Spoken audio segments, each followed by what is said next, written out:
शहबाज शरीफ चोर, शहबाज शरीफ चोर, गाड़ी में बैठा हुआ चोर,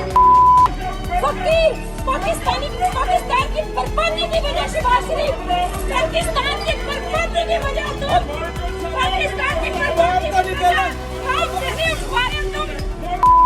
ये माइक करने तुम्हारे, ये पाकिस्तान की माइक करने तुम्हारे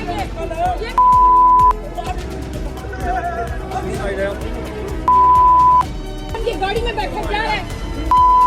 तुम यहाँ से निकला माँ बहने मारेंगे, सियासत करें, ये हो गया यहाँ से। आप देख लीजिए सारे लोग यहाँ पे मौजूद है, यहाँ पे से दफा हो गए पे